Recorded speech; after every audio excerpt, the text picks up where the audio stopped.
who does need some introduction, even though he asked me not to do it. So I'm gonna not fully comply with his request. And I'm carrying here a brief biography of him, but I will comply by not reading that to you. I think it's probably in your folders anyhow. So I want to tell you about the first time that I remember meeting David, although I think it might not have really been the first time. I'm trying to get out of the light. Okay. And he was invited to a sort of staff meeting where we were beginning in the Institute to think about what our stance was going to be on the fact that new standards were maybe going to come our way. It was before the Common Core State Standards effort announced, and another person we were working with, whom I won't name tonight, asked if maybe at our next meeting he could bring David Coleman with him, and I said, "Who's David Coleman?" And he gave me something like what I have in my hand. It didn't. Those characteristics didn't seem particularly relevant to what we were going to do. You know, like being a Rhodes Scholar and having both Cambridge and Oxford degrees and all that kind of stuff. That's nice, but it's really not so relevant.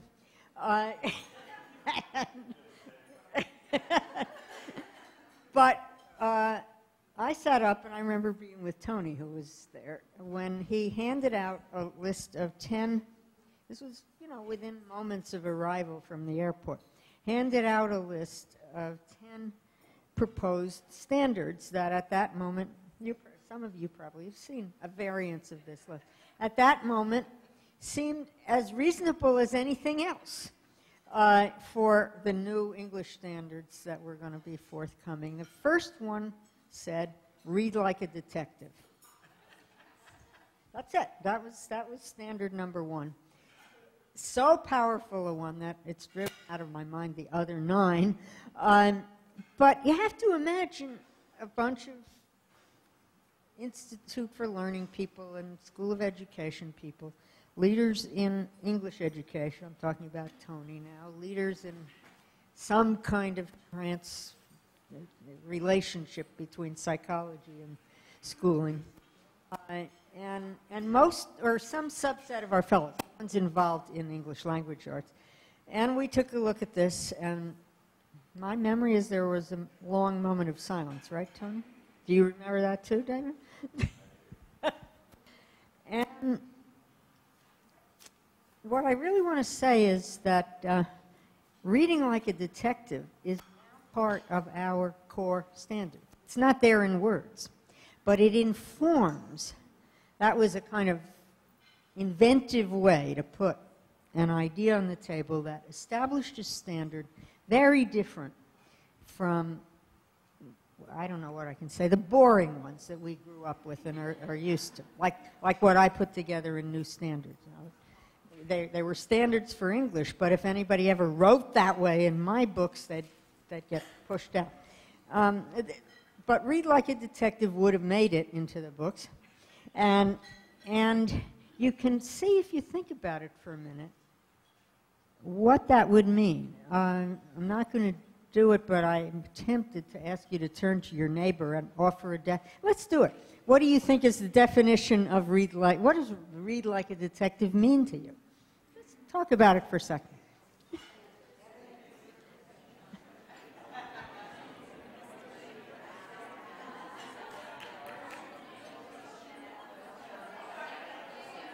Yeah, it worked. Okay, it worked. Now I'm going to give you the answer. All the evidence is there, and it all matters. Okay, so this is the kind of person we are going to be a privilege to hear tonight. He has been involved in virtually every step of setting the national standards, and he doesn't have a single credential for it. He's never taught in an elementary school, I think. I actually don't know. He's never edited a scholarly journal, but I think he has written scholarly papers, and a variety of other things that have everybody here has done some of. He hasn't done.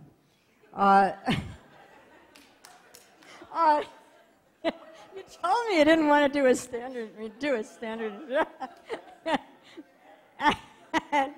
So he hasn't done the standard things, and now he's going to tell you what he has done, or what he probably will say he has not done, others have done, but which he has helped others to want to do and to actually do. And we're all going to be living with the fruits of that for the next 5 years. So listen carefully.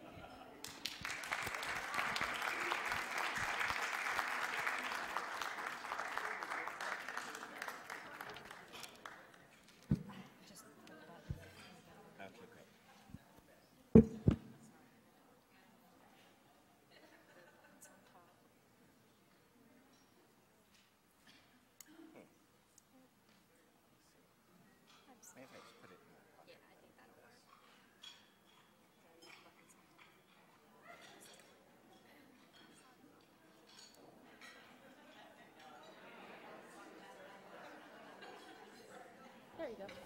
Can you hear me? You know, you'd think someone with Lauren's experience would understand you never tell the truth when you're introducing someone. It's kind of like a eulogy in reverse. I think the clear lesson from tonight is don't ask Lauren to speak at your funeral. She clearly doesn't understand what eulogy stands for. No, thank you so much for your attention. I know it's getting late, and it's after dinner now, and so I'm going to try to be brief. I'm going to talk in two parts. I'm going to first try to answer a very specific question, which is, I think, the title that Nancy and her team put together, which is, what should we do over the next 2 years? I'm going to dare to be exceedingly specific about that question, because it's a question that is very much on your minds as you're embarking on this work. And it is my style to think that anything vague in response to that question is totally not helpful. So I aim to be extremely specific and hence vulnerable to criticism. The second thing, I feel since I'm already bloodied, I might as well really go for it and teach a couple of poems in front of an excellent poet who's Tony sitting in front of me. So he might just mug me at any moment during the second part of it, where we're going to look at two poems together, because I thought that would be fun, a kind of after-dinner pleasure and an after-dinner picture of what this kind of instruction might look like. If you don't mind, I'd like to talk a minute about how this work builds on some of the work that IFL has done over the years. And it gives me a chance to basically do a very important rhetorical maneuver, which is to blame Lauren. So if there are aspects of what I'm about to say that you disagree with, if the Common Core is kind of a pain in the ass, built on top of your other duties while funding is being cut, don't blame me, blame Lauren. Because there is clearly no way this country would be talking about 46 states adopting a set of common standards had not a somewhat younger, still revolutionary mind thought that this nation needed a new set of standards. And for that, I am most grateful to you.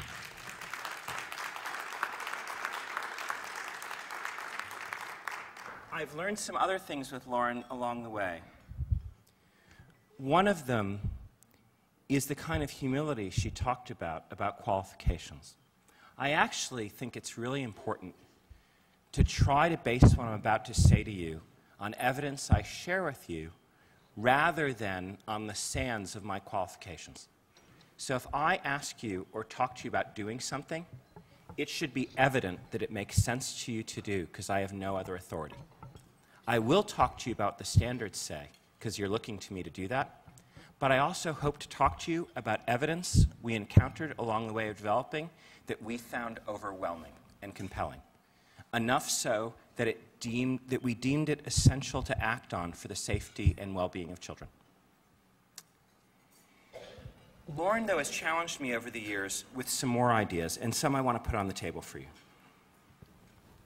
All in the sake of striking back. One of them is that these standards are worthy of nothing if the assessments built on them are not worthy of teaching to. Period. This is quite a demanding charge, I might add to you, because it has within it the kind of statement, you know, oh, the standards were just fine, but the real work begins now in defining the assessment, which, if you were involved in the standards, is a slightly exhausting statement to make. But let's be rather clear. We're at the start of something here, and its promise, our top priority as an organization, I'll tell you a little bit more about our organization, is to do our darndest to ensure that the assessment is worthy of your time, is worthy of imitation. It was Lauren who propounded the great rule that I think is a statement of reality, though not a pretty one, which is teachers will teach towards the test. There is no force strong enough on this earth to prevent that. There's no amount of hand-waving. There's no amount of saying they teach to the standards, not the test. We don't do that here, whatever. The truth is, and if I misrepresent you, you are welcome to take the mic back, but the truth is teachers do. Tests exert an enormous effect on instructional practice, direct and indirect, and it's hence our obligation to make tests that are worthy of that kind of attention. It is, in my judgment, the single most important work we have to do over the next 2 years to ensure that that is so. Period. So when you ask me, what do we have to do over the next 2 years? We got to do that. If we do anything else over the next 2 years and don't do that, we are stupid and shall be betrayed again by shallow tests that demean the quality of classroom practice. Period. I could talk also about things I've learned from Tony and things I've learned from the team he works with, but they're going to so disagree with what I'll say next that I don't want to shame them by associating themselves with my work any further. But let me begin. I want to give you an outline of the core standards, the evidence on which they're based, but I want to be very practical, if that's okay. I think you've heard enough about the standards in general terms. So I want to, if it's okay with you, cut to the quick and be like, if I was a superintendent, like my friend Clayton over here, back in the saddle, congratulations, that's wonderful. If I were a superintendent and his team, what exactly would I do year 1 and year 2, based on evidence, based on what the standards demand, that will help my children, even though I get it, the state tests are not going to change over those 2 years. And you have to perform on existing metrics. You are caught in a bind, and I want to be honest about it. Right? You've got the Common Core, and you've got your existing state standards in work. And if you're truly screwed, you're in Texas. My friends from Texas in the back are like, can we leave now and go to a bar? Because we didn't even adopt these stupid standards yet. But I want to try to talk to you tonight about things I think are worth doing anyway. Does that make sense? That is, I want to talk to you about work worth doing that I think will aid your performance on existing instruments and far more on the instruments to come. Am I being clear? I am only interested in things you can actually do. This is not, I'm not in a dreamy moment conversation type thing. I'm interested in taking seriously the facts as they are before you. That is, the real people you have now working with you and for you, the real kids now in front of you with their deficits and all their needs, etc. So with that in mind, I'm about to jump in, but I'm just going to say one word about my own organization, which is Student Achievement Partners. Student Achievement Partners, all you need to know about us are a couple of things. One is we're composed of that collection of unqualified people who were involved in developing the common standards. And our only qualification was our attention to and command of the evidence behind them. That is, it was our insistence in the standards process that it was not enough to say you wanted to or thought that kids should know these things, that you had to have evidence to support it, frankly because it was our conviction that the only way to get an eraser into the standards writing room was with evidence behind it. Because otherwise, the way standards are written, you get all the adults into the room about what kids should know, and the only way to end the meeting is to include everything. That's how we've gotten to the typical state standards we have today. The notion of evidence was a way to do two things, was to focus on what mattered most and to erase much of which surrounded it. I think that core principle will be the most important single one for you to take away tonight. If you see these standards as an addition to your current tasks, as one more burden on an overburdened cart, you will fail. If after my remarks it is not absolutely clear how much you can stop doing and what you can focus on instead doing, we're nowhere. We do not have the resources, leisure, or time to invest in a whole new set of initiatives around these Common Core standards. Is that clear? We have to clearly understand what is removed. Teachers need to understand what is removed. What is removed to make way for the work that matters? Does that make sense? Otherwise, it is simply an impossible task. So I'm going to talk a lot about what goes as well as what stays. Clear enough so far? In terms of student achievement partners, we're composed largely of those people who are involved in authoring the standards and developing the evidence, even though, as it's rightly told, both teachers' unions, teachers from throughout the country, parents, 48 states, everybody was involved in writing these standards. So I'm only talking about writing in a manner of speaking. But we were involved in developing them and had an occasional turn of phrase like reading like a detective, which Tony Petrosky wrote me the single most beautiful email about that I still keep a printed copy of nearby as to what that really means. But briefly, we, the authors of the standards, hold on to three principles now going forward. Those of us who have joined Student Achievement Partners, they are the following.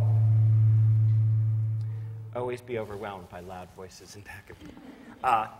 There are three. So those of us who have chosen to work together have chosen three principles. Number one, we do not and will not accept money from the publishers of any curriculum or assessment at any time, whether for-profit or not-for-profit.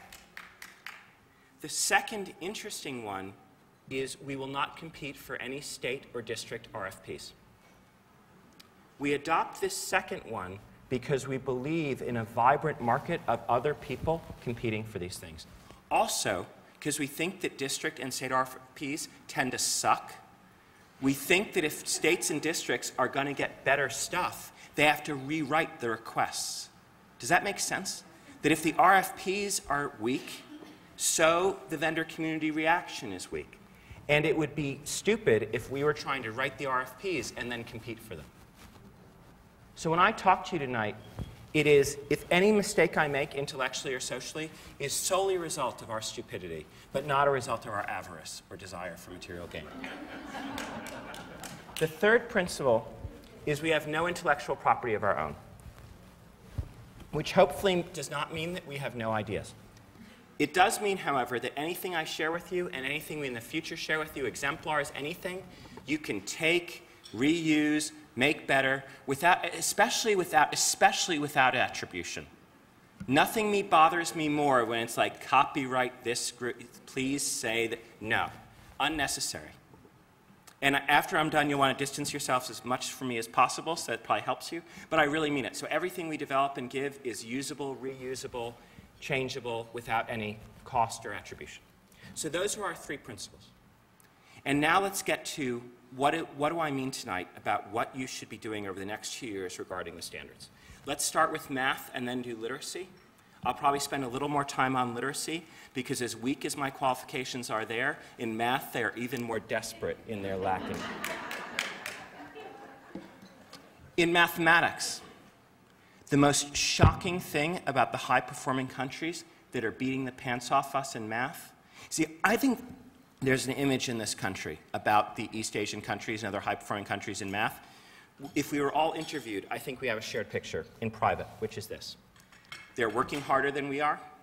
Their kids work harder. They may not be quite as creative, but that's only going to last for so long, and this country's best days, we're going to get overwhelmed by this kind of tidal wave of harder work. That's, I think, the basic feeling of the American country today. Strikingly, though, the Singapore website, as Lauren's great friend Phil Darrow has pointed out, does not say, work harder, do more, which is what we expect it to say. It says, in fact, teach less, learn more. What is most striking about the high-performing countries in mathematics is they focus on far fewer topics and do them with much greater depth and sophistication than we do here. To be precise, in kindergarten through second grade, 3 and only 3 topics are common to the high-performing countries in mathematics. Those are whole numbers, their operations, and the quantities they measure. That's it. Following that focus, the Common Core standards now adopted focus relentlessly in kindergarten through second grade on the addition and subtraction of whole numbers and the quantities they measure. You could describe kindergarten through second grade as a master class in addition and subtraction. Interestingly, for my friends in Texas, deliberately in high-performing countries, fractions are postponed. One thing that is so stupid about whose standards are higher is the kind of, if you introduce it earlier, you're higher. I think you're only higher in the kind of pot-induced fantasy rather than the reality of performance. That is, it's not higher to introduce these things earlier. It's, in fact, doesn't allow for the real mastery and muscularity of performance around whole numbers. In 3rd through 5th grade, as I've hinted, the mighty art enters that most precedes and predicts algebraic performance, which is fractions, and its closely related ideas of division and subtraction. Because obviously fractions are already beginning to show you what division looks like as well as what multiplication means. Those core capacities over 3rd through 5th grade pave the way for proportional reasoning, of course, and expansion to the rest of the number system, and if you're working at a deliberate speed in math, to handle linear equations in algebra in grade 8. That, in mathematics, think of it like a trunk of a tree or the handle of a fork. This core of math is necessary for all the future work you can do in math and enables all the future work. That is, with command of those arenas of mathematics and those arenas alone, you can do tremendous work in data analysis, advanced work in algebra, and like the calculus and the trigonometry, as well as modeling and multiple representation. Obviously, along with focus comes depth. That is, when I say just do fewer things, it's not like, woohoo, holiday, we can just do less stuff and go home earlier, right? It means that you do those things at a greater depth. What exactly do I mean by depth? I mean 3 things. I mean fluency, application, and understanding. By fluency in math, I want you to imagine being fluent in French or another foreign language, where you do not hesitate to solve a problem. There are a few key fluencies. The standards are strict in identifying only 1 to 2 per year in kindergarten through 8th grade. But of these things, yes, people have to have memory, yes, practice, yes, rote in a sense, a kind of ability of fluency through repeated practice. Sometimes people on the left are very uncomfortable with that, but for those areas of math, it's extremely important you have that fluidity. But at the same time, around those core areas, application and understanding matter equally. So when I say application in math, that's your ability to apply math to a situation even when you're not asked to do so. And you can see the importance of that when someone's about to rip you off with the mortgage. They rarely say it's a good time to do the math. You should consider pulling out a calculator right now. Math is only powerful, and I'm sure all of you notice this in your lives, that math is powerful in career and college because mathematical people have this awesome power to choose to apply it when the rest of the people aren't.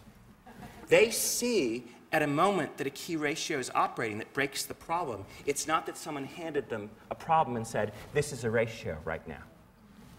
So if math is to have its power, it must have application built into it. And of course, understanding is the ability to apply that core set of math to surprising and new problem types, to a wide range of problem types. What then does this mean for assessment? Because we're going back to that. I think one of the most simple reasons that teachers do not trust assessment today, and parents do not, is a very simple problem. I'm going to put it as simply as I can. There is on average at least 40 topics annually in the American mathematics curriculum, period. Does anyone know what the average number of questions is on a standardized test? 40, good guess. What that means is on a standardized test, you typically have at best 2, maybe 3 questions on a topic, and then you're not going to cover some of the others. So it's like Russian roulette. What's going to get examined this year? And at best, I get none of us, no psychometrician, Lauren's much more sophisticated at that stuff than I am, but basically, the more items you have to explore someone's understanding of something, the more reliable your understanding of their understanding is going to be. And the more different ways you can see them explore, right? Imagine for a moment if 50 to 70% of an exam, instead of being all over the place, focused on the major mathematics work of that grade. And the reason why that would be so honest is without that mathematical mastery, these students are not, in fact, going forward. Math tests as they are today are actually an illusion because you can pass them without a mastery of the math you really need to go forward. Do you see what I'm saying? If you get all this other patterns and all this other stuff we do in early grades, do some data problems, bait and switch, jump around a little bit, jump to the next topic, but you don't have fractions, you are truly screwed, but you may have passed the test. Do you see the problem? So when we redesign assessment, focus is one of the most important principles, so that it offers an in-depth, diverse look at the masteries that matter most. And that way it offers what we should look for in assessment, which is something like a job description or a set of priorities that really affect you, that say, without this, students shall not go forward, and hence in my classroom they are subject of concentration. So, in mathematics, focus and its closely related concepts of coherence and depth. Focus, coherence, so it builds on one another, and depth are at the heart of these math standards. We could do a lot more on math, but I want to pause now and say, okay, got it, what the heck do I do about it? And what do I do about it over a 2-year period? I'm going to answer you in ruthlessly blunt terms. Year 1, already we're talking about like the spring at best. Right? I mean, we're here in December. You know, are we talking year 1 being next year? If you're going to do anything fast, I think you lead with focus. The most important single idea in these mathematics standards is that some math is much more important than others. This is confused by all instructional materials that are put in front of teachers because they present it all as if it's equally important. Do you see the problem? That is a deliberate confusion. It's not so. There's a core of math that matters a lot more. So if you don't get in K2 addition and subtraction of whole numbers, the quantities they measure, you're really in trouble. And if you master it, you're really you see what I'm saying? So what I say to you this year is do a few things about focus for sure. Number 1, before you get new great, I would love to tell you that I have new great mathematical curricula for you, which examines the focus areas and beautiful depth and ability. That's year 2 or 3, right? Let's just admit it. When publishers are telling you they already have great Common Core aligned materials in mathematics, I hope you have a little skepticism in you. Because it's amazing that they developed them before the core standards were developed. But what you can do is take your existing work and really focus. So what we've given you in your folders is a description of the major work in math for each grade. And we will follow up and share with IFL, our partners, as we refine our sense of what the priorities in math are, we'll give it to you. Now, so what I'm saying is, first I would go through your existing curricula. I would make sure first that your teachers know, every teacher, the major work of each grade. It's like a couple of sentences long, so I'm not talking about like a crazy. They should know the key fluencies for every grade. Period. Then, you as a district or together, what we can do is go through existing curricula and find those, and at least make more time so that teachers can spend the time and work to have the time to teach, and their students can have time to practice towards those areas. Am I making sense? That's phase 1. Most state standards based on any calculus take about 30 years to deliver. So it is okay to begin with focus, if you get my gist. The game in math in America has been quite damaging because the things I'm talking about, which sound like arithmetic and basic things, are actually very difficult. Make no mistake, fractions are hard, as any of you know who have really wrestled with them. And so what we've done is we've given kids and teachers the out of moving on to the next topic. There's always, if you don't get that, move on to the next topic. And that's not how math works. Without those core areas, the door is in fact closed. So the first thing I do is go through existing materials, focus it. Number 2, all your professional development spending in year 1 goes towards what? The major work of the grade. Period. No negotiation. Only professional development in the district, major work of the grade. 3, interim assessment, your other tool right before you. What does it focus on? Overwhelmingly the major work of the grade. Now you may say, this is a little spooky, Dave, because I still got dumb state test coming that measures the whole waterfront. And I'm a superintendent, and I'm fighting for my life every year. Hong Kong covers, in its curriculum, half of the topics that are on the TIMSS International Math Test. Half of them are in the Hong Kong curriculum, 50%. The US covers all of the TIMSS topics in our curriculum. Who performs better on the TIMSS test? Like by a lot. It's like not even close. Why? Because the core of math I'm describing to you is so flexible and powerful that it applies to most of the other math at the grade. Do you see what I'm saying? So it is a safe bet to begin focusing now. And then in my second year, I would drive depth as much as possible. I would introduce some depth this year. That is the notions of fluency, application, understanding. But it's going to take time to gradually teach teachers what does application understanding look like in their specific areas of fractions, et cetera. That, I think, unfolds in year 2. By then, tools will have begun to develop that will be more helpful. So I would lead with focus and then go to depth. That's my personal view, given the limits you have. That's what I would do in mathematics. So I'm going to pause for a minute on math before I jump into literacy, where we'll spend a bit more time. And you also are welcome to disagree with me if I've gotten something terribly wrong.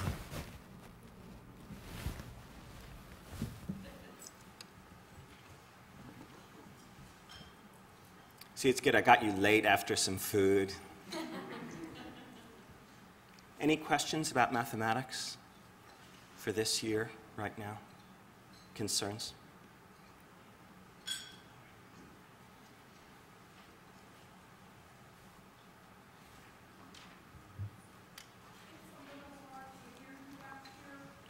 That's because you're from Texas, ma'am.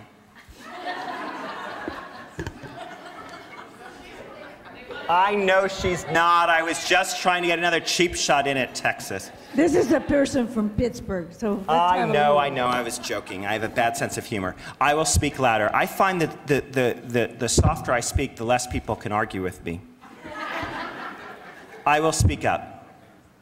I'm sorry about that. I think that this mic may not quite do it. I think if I use this mic, it's louder. Is that right? Okay. I'll use the mic from now on.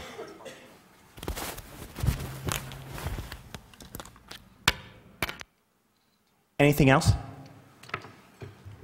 Yeah.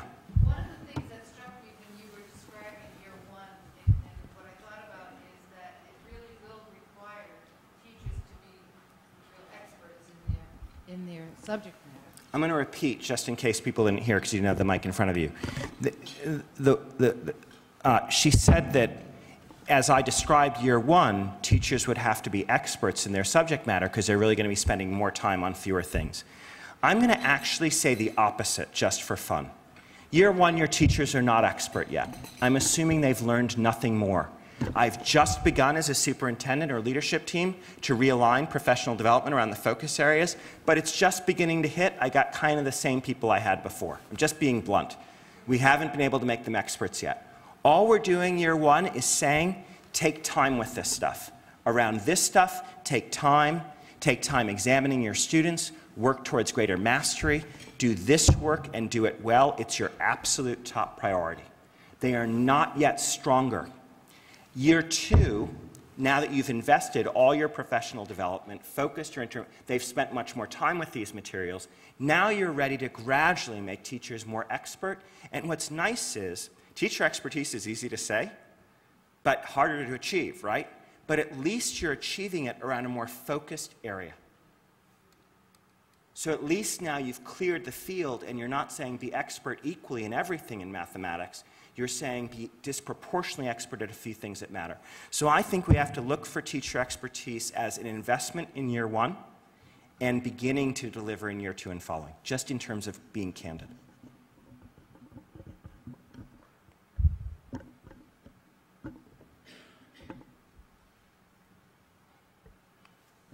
Yeah, please. You mentioned something about Singaporean math and Hong Kong math Yeah. as the leading successful in Yeah. terms of mathematics.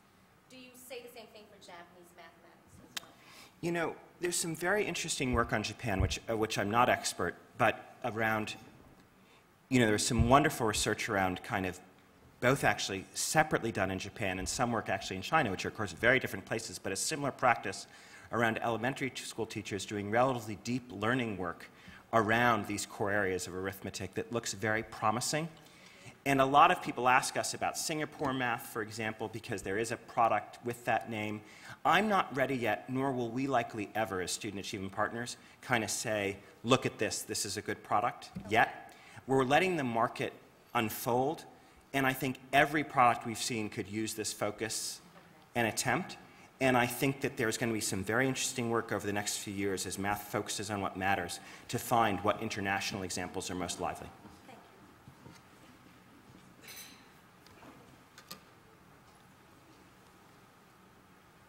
Literacy, everyone's like, he better get going to literacy because we got to go home.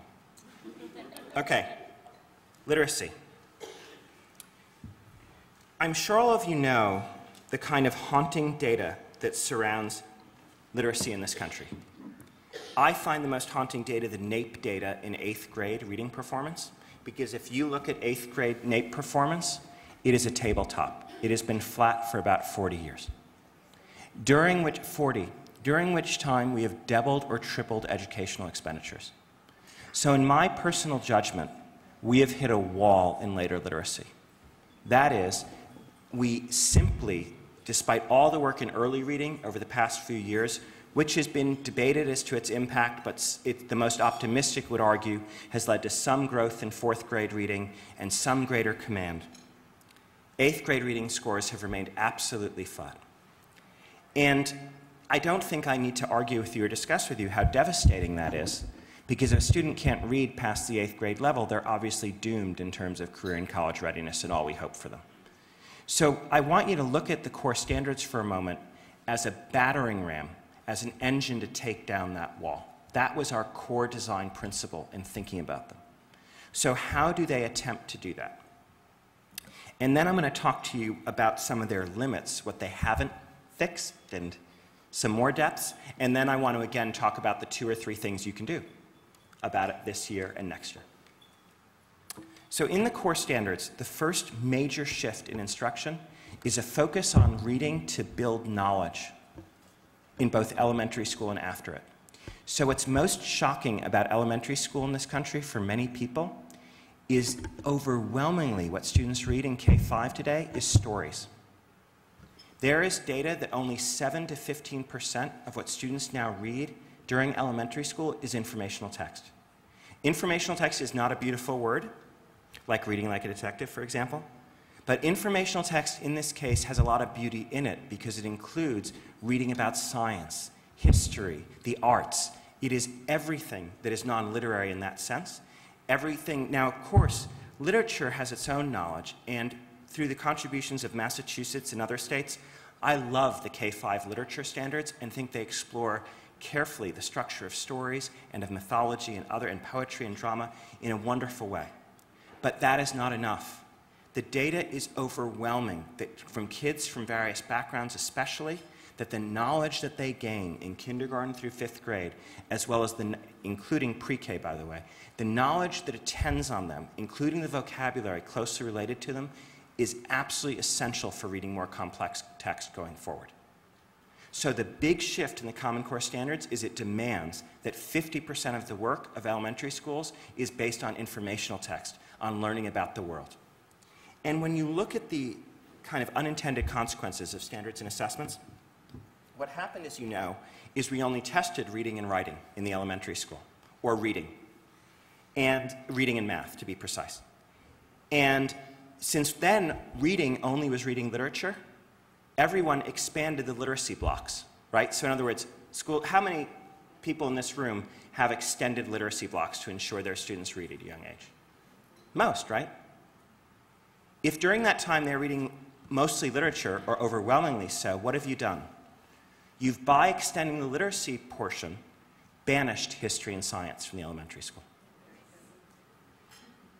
What is most exciting for elementary school teachers about these standards is that they reinaugurate elementary school teachers' rightful role as guides to the world.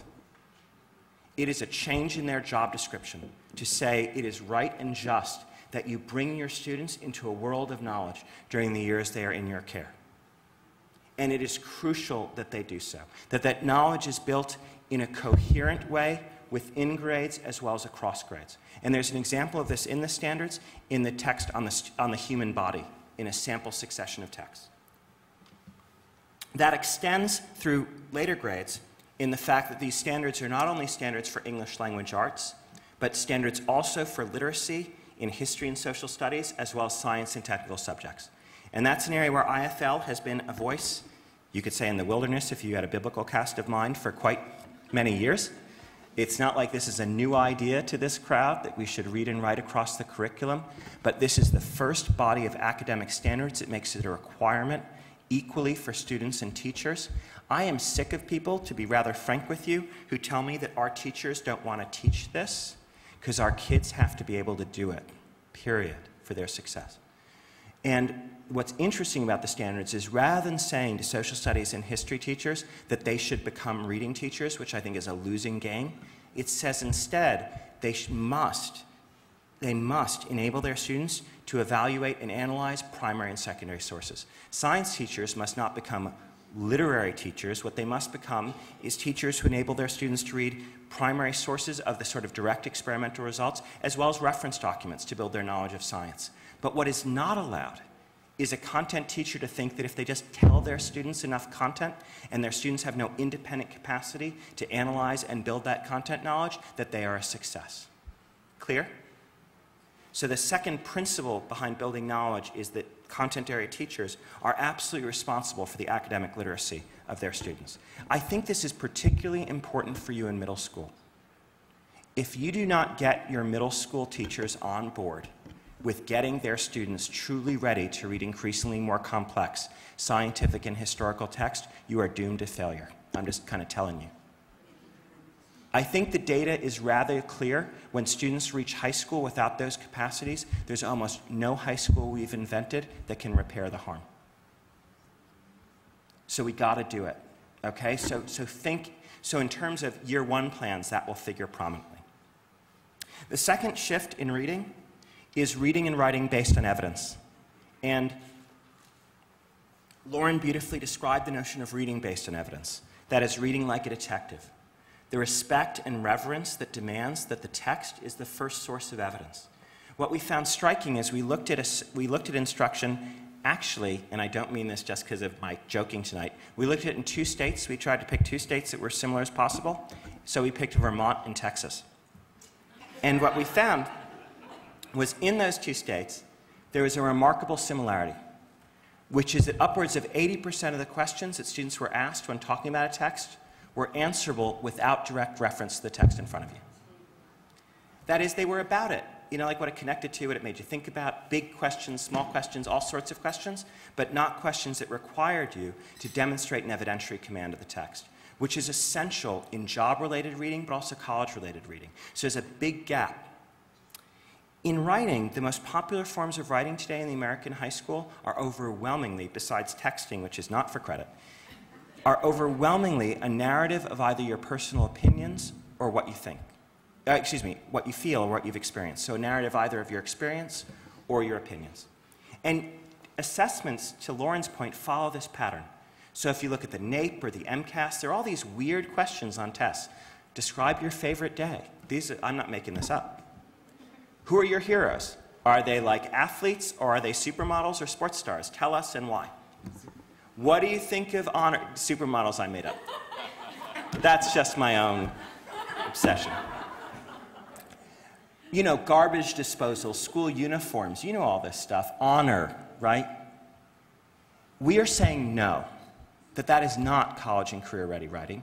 Because in college and career-ready writing, you either have to make an argument based on evidence that is visible to others than yourself, or convey complex information clearly. Narrative plays a crucial role, but as you grow older, it is to support your ability to inform or argue or make truly extraordinary imaginative literature. But in other words, it isn't standalone. as your pedestal for college and career readiness. To give you a sense of how striking the data is on this subject, in Minnesota, a group of college professors got together in what I thought was quite an imaginative move, calling themselves Ready or Not Writing. And they asked students around the state to submit essays that they would deem ready or not. They got over 90% narrative writing and deemed over 90% of it not college ready. Period. So it's consequential what we ask kids and teachers to do. The third shift in the standards is a shift of emphasis towards the complexity of text. What we've often had in reading standards, and we've tried our best to avoid this in our own, is false distinctions between reading skills across grades. So in 6th grade, you understand a character's motivation. Does this sound familiar? In 8th grade, you understand their underlying motivation. Well, you know, as a New Yorker, I can tell you that most people's motivations are underlying unless they're mugging you. So it's not that helpful a distinction. What does change over time is not the skills with which you read, but your ability to do them with more and more complex texts, with increasing depth as those texts demand. These standards, for the first time, create an explicit staircase of text complexity, because the other worrisome data we have is that we have systematically reduced the complexity of text in students' hands, while the demands of college have not changed, and career. And for all those snobs who think college is so much better than career or technical subjects, the average demand of career and technical text is slightly higher than that of a first-year college course, though they hover around the same level. There's been really exciting work in measuring text complexity. Two leaders in figuring that out for us are David and Meredith Lieben, who are over there, who convened, with help from IFL and others, all the leading researchers in how you measure this. There's been some great works by Cometrics and other leaders, and Tom Landauer talking about all sorts of interesting work in how you measure this. But for your sakes, the really exciting thing is, for the first time, there's a measure in the standards that insists that students at each level are encountering text of adequate complexity. Nonetheless, you could nonetheless be defeated, because the most popular instructional practice for students who are behind is to replace their core reading with leveled text at their level. Right? So if you were to actually look at what your kids are being given, they are constantly matched in this seeming noble idea that you should match everything they read to where they are today, often called the proximal zone of development, etc. Let me be rather clear.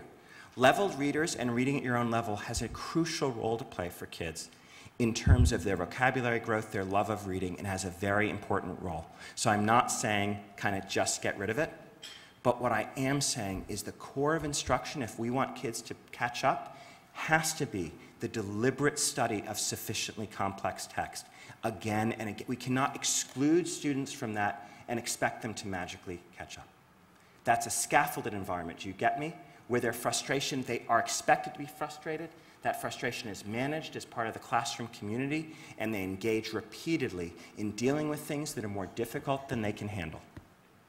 One of the reasons, tragically, we're seeing kids who can read at a 4th grade level then fall more and more behind is if we just give them stuff they're comfortable with, they'll never make it past that next level of complexity, which is the 8th grade text.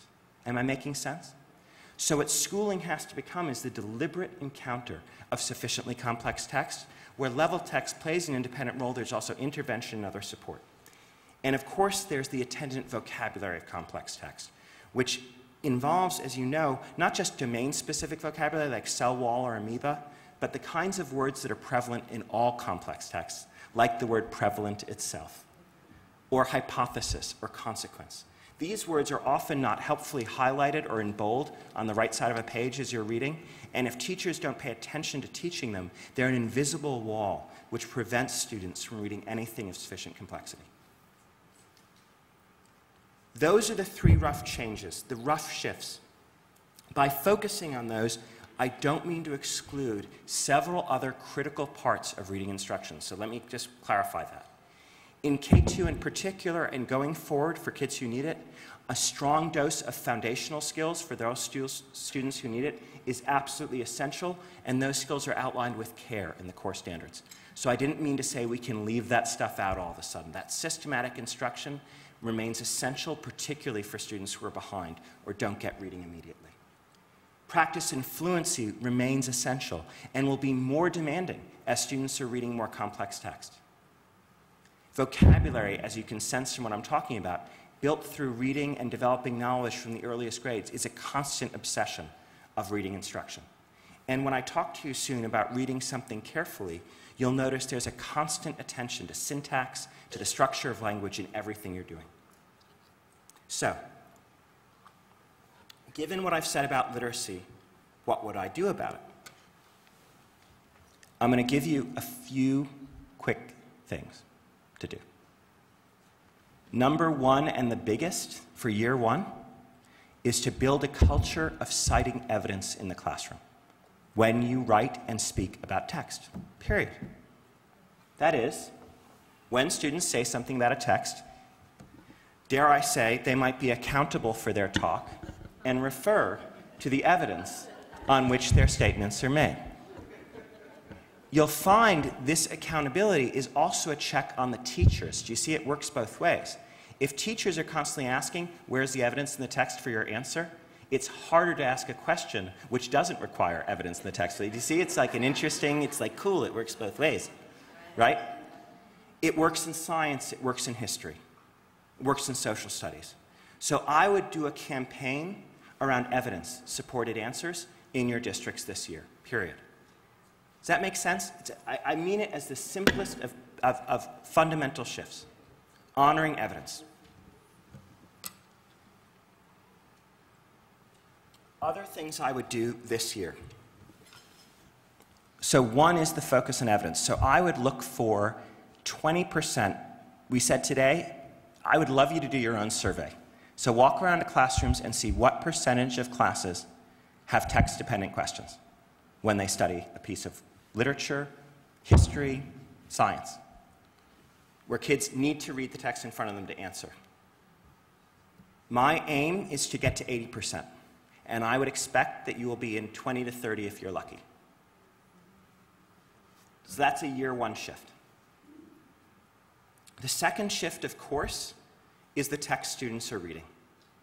So in year one, what you're trying to do is get more informational text into the elementary school. Okay? There are various curricula, but I'm not yet ready to recommend and just say go to one. It's like mathematics. It will take time for coherent curricula to develop in the early years. But for now, flooding the zone with knowledge in K-5 is not a bad move. Do you see what I'm saying? Just developing a much more balanced sense of the role of knowledge-based reading as well as literary reading in K-5. In 6th through 12th grade, I would challenge my science, history, and ELA teachers in the following way. Pick at least 3 texts, I'm being really careful here, that are worthy of careful reading, and gain as much knowledge and insight as you can from those texts with your students. So when you say history teachers are teaching, I want to be very clear what I mean, because history teachers or social science teachers say, we already have text in our classroom. We have the textbook, we have other texts. But let me give you an example classroom. If you are teaching Madison's Federalist Paper 51, and you're a history teacher, and you say, we're going to discuss today what are the 3 things about faction you really need to know, and you give them those things, and you've got the text, you quote it every now and then, that is not gaining knowledge through reading, right?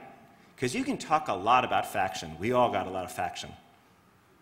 But that is not the same as reading Madison to find, if you instead handed out a single page of Federalist Paper 51 and said, based on this text and this text alone, what can you discern Madison means or does not mean by faction? Then you are reading. Am I being clear? That's what I mean by a text-dependent question, where there's no answer but looking closer at the text in front of you. I'm saying for science and history teachers, they choose at least 3 sources to examine with that kind of care. And English language arts, they should choose some combination of literature like that, and also what we call in the standards literary nonfiction. Literary nonfiction is nonfiction written for a broad audience. And here I don't mainly mean memoir or autobiography or biography, even though that is literary nonfiction. I mean literary nonfiction in the standards is about literary nonfiction that conveys information or an argument, like the founding documents of this country. The Gettysburg Address, that's actually not a founding document, but in response to them, but the Declaration, the preamble of the Constitution, and then the great conversation that unfolds after them, the Gettysburg Address, the letter from Birmingham jail, etc., etc. for freedom of speech. That's a vibrant source of text that this country has that has its rightful role in the ELA as well as the history classroom, because perhaps in no American writing is there a finer fusing of thought and word than in those writings. And hence they are very worthy of an English language arts teacher's attention. So that would be the second thing I would do, is infuse the curriculum with those texts and challenge those teachers. So I want to give you an example of how I would align. I'm going to enter a dark territory here because it's controversial, but I figure you already probably dislike me, so why not just go a little bit further? How many of you are working on teacher evaluation at the same time as you're working on these standards? That's really fun, right? To evaluate your teachers on the last set of standards while you're trying to inaugurate a new set of standards before the measures are really viable and hold them accountable today. It's a really very smart system we've developed. I want to try to cut through it. I'm going to say something kind of controversial. I think there are two sets of phrases in teacher evaluation that are kind of dead on arrival. What I mean by that is they seem to have meaning, but they don't anymore. One is use data to inform instruction. Like, thank you so very much for that insight. I think your teachers are looking back at you when you say this, and they're like, whatever. It is like no gas in the car, unless we are much more specific. The second vacuous statement is plan, engage, revise. Like, you know these categories of these teacher evaluation frameworks? Like, please help me. Have a clear objective, blah, blah, blah. You know what I mean? If there is anyone who can prove that has led to better teaching, I would invite it. But imagine how deadly it is to your average teacher to hear these kind of vague phrases thrown at them. So I'm going to throw at you instead in literacy 5 questions you could ask as a part of teacher observation that might actually not be reductive and stupid. This is controversial territory to wade into, but I think it's kind of interesting because you're doing it, why not make it productive? Number 1, is there a text or texts under discussion? And if there are they of a sufficiently high quality and complexity? Period. I think you'd be surprised to see how many classrooms the answer is no to the first part of the question. It's very hard to teach people to read better when there's no text under discussion. Number 1, is there a text under discussion, and what is its complexity or quality? Number 2, what are the quality of the questions asked about the text? Are they text dependent? Are they coherent? Are they worth answering? Do they encourage students to attend to what's interesting or specific in this text? 2. Number 3, is there evidence of students drawing from the text in their speaking and writing?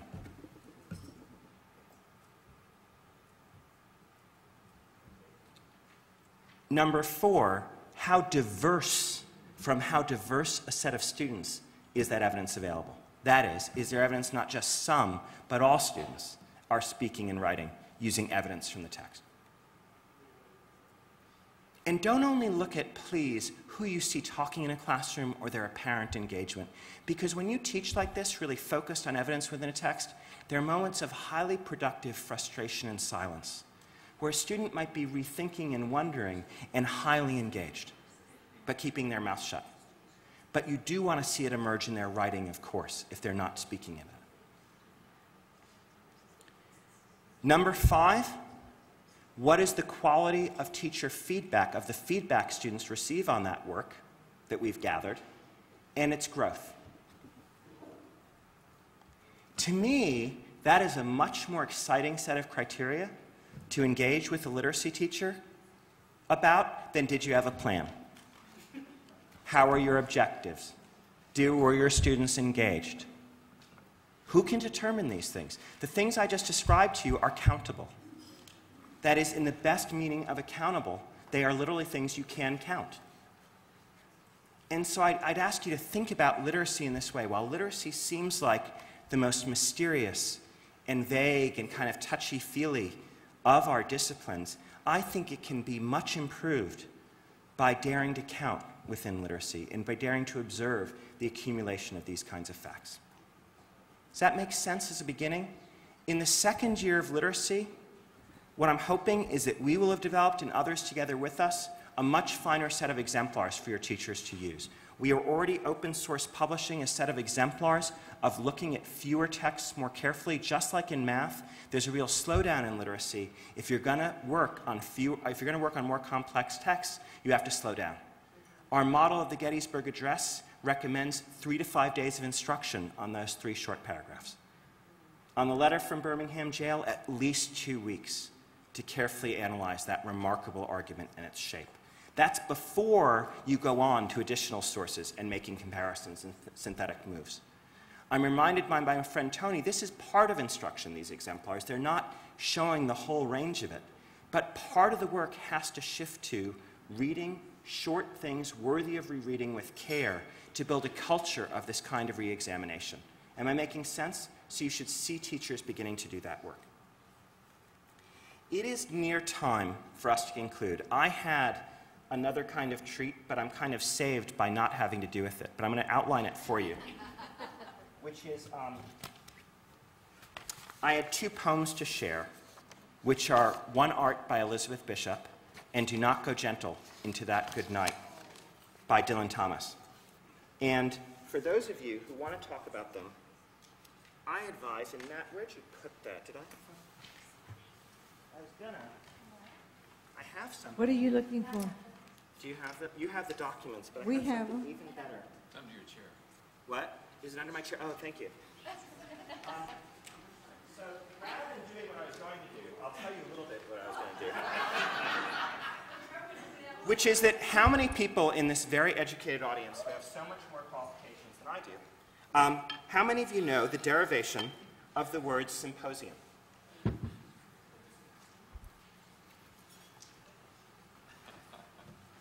I'm giving you a hint. To me, a great example of how far the academy has fallen from ancient Greece is the demeaning of the word symposium. Because what symposium used to mean in the good old days is to drink together. Some meaning together, and posia meaning to drink. So for those of you who want, in the bar later, to spend some time with these 2 remarkable things we won't have time to do together now, I'm going to leave you with a couple of questions about them. What are 3 things you find similar about these poems? And what are 1 or 2 that you find different? Why does Dylan Thomas, in the first line of Do Not Go Gentle Into That Good Night, why doesn't he say gently instead of gentle? Because he's talking about you going, isn't he? Shouldn't it be an adverb? Did he make like a simple grammatical error in his finest poem? Why is the bay green? It's the only color in the poem.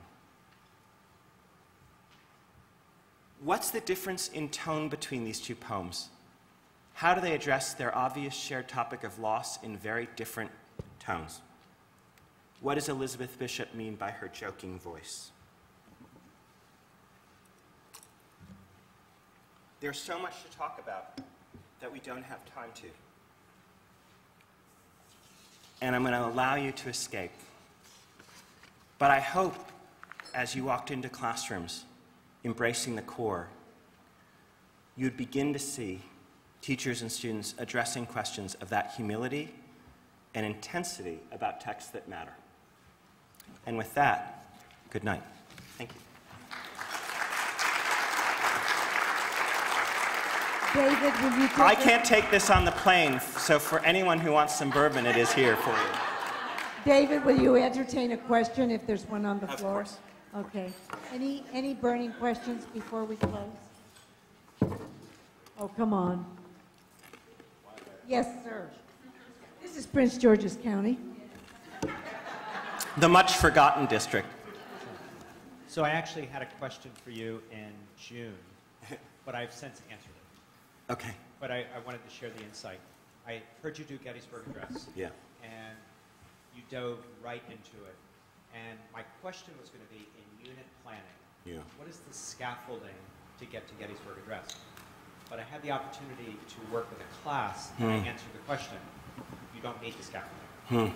That you jump right into the high-level questioning, and the kids naturally fall into that without this sense of we have to build it from the bottom up, that you can dive right in.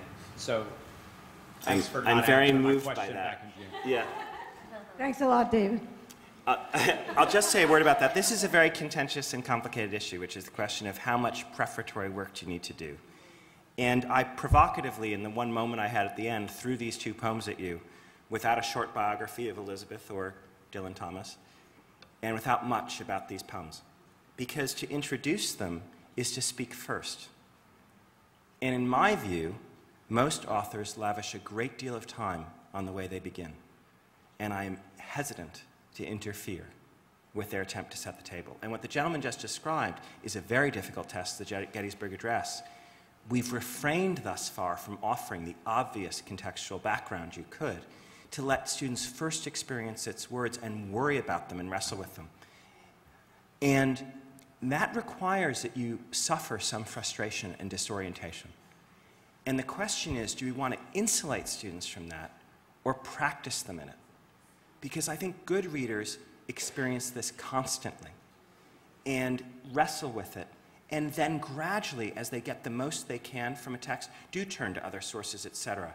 But part of this is, if you just knew, I just have to tell you, the amount of time spent pre-teaching and pre-reading would stun you. It's like in textbooks, there's like 20 pages of pre-reading material before you even get to the text in front of you. So it's something to watch out for. Yeah. I have to say, I think I agree that we don't scaffold, but I'm not really sure I can say we don't scaffold at all. No. We scaffold differently, and I think that Dr. Arbogast made a good point. You don't build all that background over and over again so that students can do it. You get them right into the text, Yep. and it is through the class discussion that percolates up from the students that you begin to get the scaffold that's natural I and wish we authentic. could do these two poems together, because I so agree with you. Do you learn phrases like stanza or rhyme before you start, or do they emerge as necessary as part of the discussion? But I think the big idea here is to allow the scaffolds to come as needed to understand this thing. When you try to give scaffolds independent of it, either in the form of the knowledge you need in advance, or reading skills, like the 90th lesson on cause and effect, which kids do not need, right? They know if you hit someone, it hurts them, that's cause, that's effect. That's not the problem. So it really is a lot of scaffolding because you're reading together much more slowly. I want to be clear about this word scaffolding because there's a ton of it. Every question you're asking, every time you're interpreting a particular sentence together, you're scaffolding that discussion. You're scaffolding discussion of syntax, of vocabulary, of terminology. You're just choosing to do it in the context of reading something worth reading. David, just in closing, could you just say just one or two sentences about English language learners? I think we were just talking about them because this is where the anxiety rests with us most. So let me be very blunt about all this with English language learners. Go ahead. I believe there must be a Bill of Rights for English language learners in this country. So I'm not going to talk to you about what you expect me to talk about first, which is the accommodations we must make for English language learners. I think the first thing we need to do is say they have a right to sufficiently complex text. I was with the leading publisher of ELL materials for history and social studies, and do you know what they said to me? Like not fooling said to me? We publish mainly picture books and low-level text for the students. Are you saying that has to change? And I was like, yeah. Second, they have a right to be equal before the text. That is, when I talk about all the evidence being before you and reading like a detective, I think this is a civil rights issue for these students. That they are brought into the conversation as equal partners to interpret that. It's not a way of excluding anybody from the conversation. It's a way of saying you're all equal to it. Third, anyway, we could talk about this. They have a right to talk about academic subjects with evidence rather than constantly being asked about their own experience, which is a way, perhaps, of entertaining their adult teachers, but not of advancing their academic learning, if I may be so preposterous to say so. So I think we need a shift. And I'm willing to make enemies to do so, because I think these kids are being poorly served. However, there's a body of excellent practitioners in the English language learner community that has long been advocating for sufficient complexity, and there is a lot of scaffolding. The debate we're having, a lively one, is how much happens up front versus how much can happen within the text. And from every text, you're trying to build as much knowledge as possible. Remember what I talked about elementary school, reading more knowledge-based text? And by reading Gettysburg this way, you'll learn a lot from Lincoln about what's going on. So I love knowledge, and I love background knowledge as a strength to further reading. I just don't want to eclipse the reading of each new text by piling it on in advance. So what I'm trying to talk to you about in terms of scaffolding is, be careful that scaffolding resembles the experiences these students will have. For example, if you say before English language learners read a text, they need to watch a movie and then do this and all this other stuff, what happens on the exam? You've just created a very high stakes moment for that child because they've never practiced reading. Do you see what you've done to them? The exam becomes their super high stakes moment of delivering a performance they've never delivered because you've never cultivated that. You've never said, first, how much evidence can you get from here? I know it's disorienting. Tell me what you can get. And then build from there. So we're in deep discussions with the leaders of ELL learning, and it's very exciting. But I will tell you, I think we need rights as well as accommodation, and we need a bolder view if we're going to transform the performance of these kids. Thank you so much. Thank you very much, David. Thank you so much for a very interesting and inspiring